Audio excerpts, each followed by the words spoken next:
Hey, everybody. I'm your host, Daniel Montoya, and welcome to TBWD, which stands for To Be Written Down. I never got around to writing it down. Let's see. For today's topic, I'm going to be talking about a hot dog. Yeah, just a regular old Frankfurter in between, a bun. But not just hot dogs. I'm going to be talking about why a hot dog should be considered a sandwich. Now, I know what you're thinking. Daniel. Or, well, what you might be thinking. Daniel. How on earth could a hot dog qualify as a sandwich? I mean, look at the thing. And, upon first glance, I would agree with you, but I've given this topic a lot of thought. About 2 years worth of thought. I have had many sleepless nights staring at the ceiling thinking about this. I have cut friendships with people over this. Alright, I have nearly thrown a chair at a math teacher over this. I'm very passionate about this. I personally believe that a hot dog should be considered a sandwich. And here's why. Now, you might be thinking, Daniel, look at the structure of it. It's very clearly one roll sliced to a hinge with a sausage just kind of plopped right in there. And, that's unorthodox for a sandwich, I'll give you that. But, hear me out.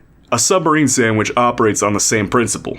You get a big old submarine roll, you slice it till it's hanging on by a hinge, and then you put a bunch of stuff in there.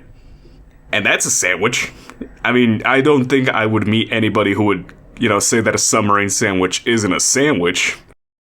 I think that there are multiple food chains out there that would care to debate you on that. But, I just figured that if a submarine sandwich could be called a sandwich, so could a hot dog. Now, moving on to my next talking point here. Now, the ingredients. Now, you might be saying to yourself, okay, that makes sense, Daniel, but, it's got a sausage in there. That makes it a distinct food. And yeah, okay, sure, but hear me out. What if I grabbed a hot dog and I put it in between a bologna sandwich? A bologna and cheese sandwich. You wouldn't call that a hot dog, would you? No, it's a bologna and cheese sandwich with a hot dog in it. Now, you might be saying, okay, but what if I cut up the sausage? Okay, so you're telling me that if I got a hot dog roll and I put a cut up hot dog in there, that's no longer a hot dog? I mean, come on. That's getting into semantics, frankly.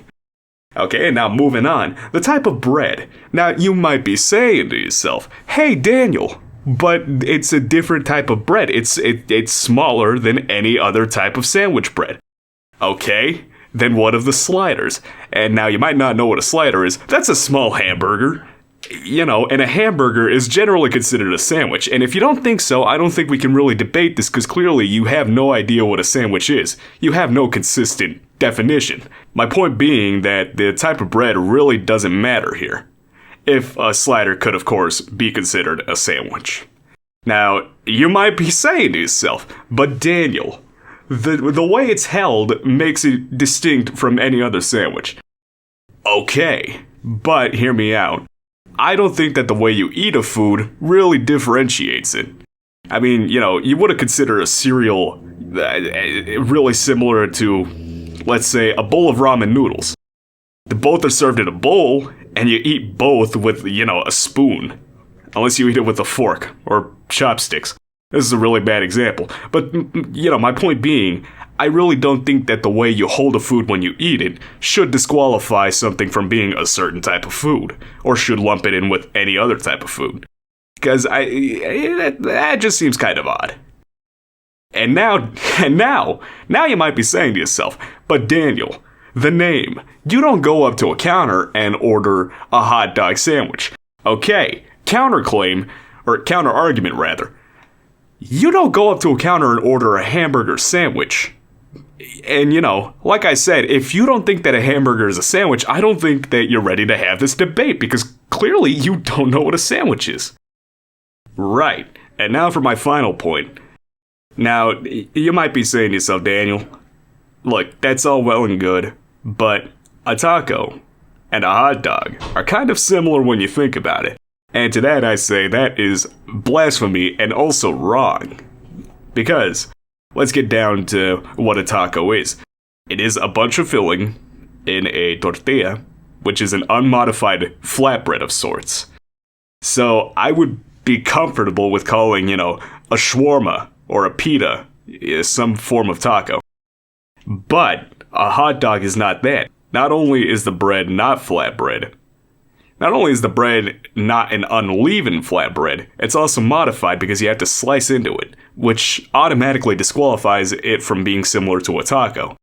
And if you're going to try and come at me with the cube rule, I do not believe in a rule that postulates that an Uncrustable is a type of ravioli. I just don't. That's absolutely horrendous.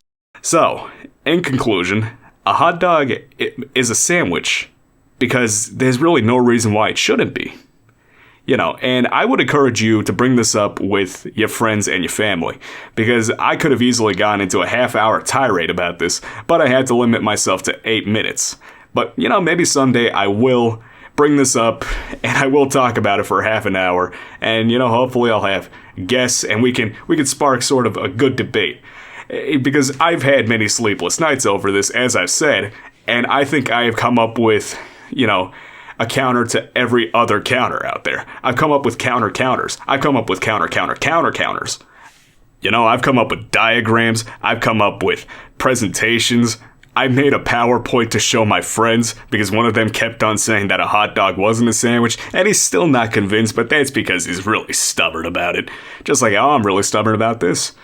So, bring this up with your friends and your family, spark a debate. It might tear apart your family, it might tear apart your friendships, but you can be comfortable knowing that you're in the right, if you believe a hot dog is a sandwich, that is. Another fun thing you can bring up is whether or not a gorilla or a grizzly bear would win in a fight. The grizzly bear would win, but that's a story for another day. Anyhow, I've been your host, Daniel Montoya. You have a good one, stay safe.